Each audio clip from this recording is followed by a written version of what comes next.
కాకినాడ తీరంలో కేంద్రీకృతమైన భూకంపంతో విశాఖ పరిసర ప్రాంతాల్లో ప్రకంపనలు చోటు చేసుకున్నాయి.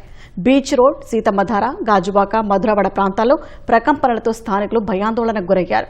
సుమారు 5 నుంచి 10 సెకన్ల పాటు భూమి కంపించినట్లు చెబుతున్నారు. భూమిలో వీక్ జోన్స్ వల్లే భూకంపాలు చోటు చేసుకుంటున్నాయన్న నేషనల్ ఇన్స్టిట్యూట్ ఆఫ్ ఓషనోగ్రఫీ విశ్రాంత శాస్త్రవేత్త కేఎస్ఎన్ మూర్తితో మా ప్రతినిధి కృష్ణమనాయుడు ముఖాముఖి. కాకినాడ తీరానికి 225 కిలోమీటర్ల దూరంలో సముద్ర గర్భంలో 10 కిలోమీటర్ల లోతులో భూకంపం సంభవించింది. దీని తీవ్రతతో విశాఖ పరిసర ప్రాంతాల్లో భూమి అయితే కంపించింది. తెల్లవారుజామున 5 గంటల 8 నిమిషాల సమయంలో ఈ ఘటన చోటు చేసుకుంది. దీని గురించి మరిన్ని విషయాలు మనకు తెలిపేందుకు ఆ విభాగానికి చెందినటువంటి నిపుణులు కేఎస్ఎన్ మూర్తి గారు ఉన్నారు. సార్, ఈ భూకంపం రావడానికి ప్రధానంగా గల కారణం ఏంటి సార్? ప్రధానంగా కారణం ఏంటంటే భూమి లోపల పగుళ్ళని మనం సైంటిఫిక్ లాంగ్వేజ్లో వీక్ జోన్స్ అని ఉంటాయి. ఈ వీక్ జోన్స్ మామూలుగా అలా నిశ్శబ్దతగా ఉంటాయి. కానీ మనకు మేజర్గా మనం తెలుసుకోవాల్సిన విషయం ఏంటంటే ఈ ఇండియన్ ప్లేట్ అని అంటారు. ఇండియన్ ప్లేటు, అంటార్కిటిక్ ప్లేటు, మనకి భూ ఉపరితలం అంతా రకరకాల ప్లేట్ల కింద విభజించింది. ఈ ప్లేట్లు నిత్యం మూవ్ అవుతుంటాయి. ఫర్ ఎగ్జాంపుల్, ఇండియన్ ప్లేటు గత కొన్ని లక్షల సంవత్సరాల నుంచి అంటార్కిటికా దగ్గర ఉన్నది అలా నార్త్కి వెళ్తోంది. ఇప్పుడు కూడా ఏడాదికి 3 సెంటీమీటర్ల చొప్పున నార్త్కి వెళ్తోంది. ఈ ప్లేట్లు మూవ్ అవ్వడం వలన ఒక్కచోట ప్లేట్లు రాపిడ్ అవ్వడం వలన ఒక్కో చోట ఒక ప్లేటు కింద ఒక ప్లేటు వెళ్ళడం వలన భూకంపాలు వస్తాయి. కాకపోతే మేజర్ భూకంపాలు, మైనర్ భూకంపాలు ఉంటాయి. మన కాకినాడ దగ్గర వచ్చిన దాన్ని మైనర్ భూకంపం.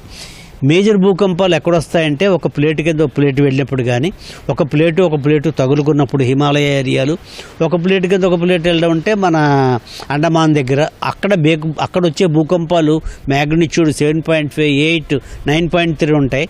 తర్వాత ఏంటంటే తీవ్రత ఎక్కువ ఉంటుంది, ప్రాణ నష్టం ఉంటుంది, అవన్నీ ఉంటుంది. ఈ భూకంపాలు ఏంటంటే మనకి భూమి లోపల ఎక్కడైనా సరే వీక్ జోన్స్ అని ఉంటాయి.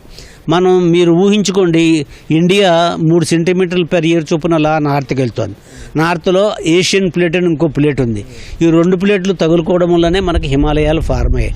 మరి ఇంకా ఈ ప్రతి సంవత్సరం కూడా ఇండియా అలా మూవ్ అవుతుంది. ఈ ప్రెషర్ వచ్చినప్పుడు ఏమిటవుతుంది, ఆ హిమాలయ ప్రాంతాల్లోనూ అంటార్కిటికా ప్రాంతాల్లోనే కాకుండా ఇండియాలో ఉన్న స్టేబుల్ ఏరియాల్లో కూడా కొన్ని వీక్ జోన్స్ ఫెయిల్ అయిపోతుంటాయి. అవి ఎక్కడంటే ఫాల్ట్ జోన్స్ ఉన్న చోట జరుగుతుంది. మన కృష్ణా గోదావరి గ్రాబిన్ అవ్వచ్చు, లేకపోతే కనుక మన ఈస్ట్ కోస్ట్లో మేము విస్తృత పరిశోధనలు చేసాం. పాండిచేరి, ఒంగోలు, తర్వాత విజయనగరం, ఈ ఏరియాలో చిన్న చిన్న ఫాల్ట్ జోన్స్ ఉన్నాయి. ఈ ఫాల్ట్ జోన్స్ ఏమిటవుతాయి, ఈ ఒత్తిడికి ఫెయిల్ అయిపోయి భూకంపాల కింద వస్తాయి. ఇవాళ కాకినాడ దగ్గర వచ్చిన భూకంపం కూడా అటువంటి మైనర్ ఎర్త్క్వేక్ 4.5 మ్యాగ్నిట్యూడ్. కానీ జనరల్గా లోతు ఎక్కువైన కొద్దీ ఇక్కడ మనకి ఎఫెక్ట్ తక్కువ ఉంటుంది. ఇది లోతు 10 కిలోమీటర్లే. 10 కిలోమీటర్లు మరీ లోతు కాదు. అంచేత తూర్పు తీరం అంతా, ఆంధ్ర కోస్ట్ అంతా కూడా ఈ భూకంపం ఎక్స్పీరియన్స్ అయి ఉంటారు. 225 కిలోమీటర్ల దూరంలో ఏర్పడినటువంటి ఈ ప్రకంపనల కారణంగా విశాఖ చుట్టుపక్కల ప్రాంతాల్లో కూడా భూమి కంపించింది. మీరు కూడా స్వయంగా అనుభవం ఈరోజు చేశారు. సో ఆ సమయం అప్పుడు ఎలా ఉండింది సార్? నేను మంచం మీద, నేను జనరల్గా 4:30కి లేచిపోతాను. 5 o'clock మంచం మీద వెలకల్లా పడుకుంటే మంచం ఎందుకో కానీ ఊగుతున్నట్టు అనిపించింది. వెంటనే అర్థమైపోయింది ఇది భూకంపం అని.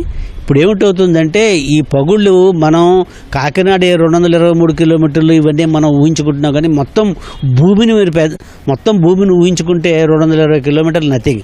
అక్కడెక్కడో బే ఆఫ్ బెంగాల్లో 10 కిలోమీటర్ల లోతులో ఒక ఫాల్ట్ జోన్ ఏదో ఫెయిల్ అయిపోయింది. ఫెయిల్ అయిపోతే ఎర్త్లో ఎక్కడ ఏం జరిగినా సరే దాని ఎఫెక్ట్ మొత్తం చాలా చోట్ల కనపడుతుంది, దాని మ్యాగ్నిట్యూడ్ బట్టి. ఈ మ్యాగ్నిట్యూడ్ 4.5 కాబట్టి ఆంధ్ర కోస్ట్లో పడి. అదే కనుక మనకు అండమాన్లో కనుక 2004లో సునామీ వచ్చినప్పుడు 9.5 మ్యాగ్నిట్యూడ్ ఎర్త్క్వేక్ వచ్చింది. మొత్తం తూర్పు తీరం అంతా ఎఫెక్ట్ అయింది, చుట్టుపక్కల కంట్రీలన్నీ ఎఫెక్ట్ అయ్యాయి. సో ఎర్త్క్వేక్ యొక్క మ్యాగ్నిట్యూడ్, దాని యొక్క డెప్త్ను బట్టి మనకి అనుభవం వస్తుంది. మన ఆంధ్రప్రదేశ్ కానీ తెలంగాణ కానీ భూకంపాలు అంటే చాలా తక్కువ. మనదంతా మైదాన ప్రాంతం ఎక్కువగా ఉంటుంది, దానికి చాలా దూరంగా ఉంటుంది. ఎందుకు ఈ మధ్య కాలంలో తరచుగా మన దగ్గర కూడా ఇలాంటివి సంభవిస్తున్నాయి? దీనికి కారణం ఏంటి?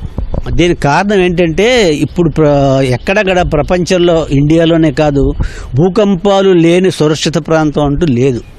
ఎందుకంటే ఈ టెక్టానిక్ ఫోర్సెస్ ఇవన్నీ ఇక్కడ బాగా ఈ మధ్యన తరచు భూకంపాలు రావడం, అంటే వీక్ జోన్స్ అన్ని ఇక్కడ యాక్టివేట్ అవడం ఇవన్నీ జరుగుతున్నాయి.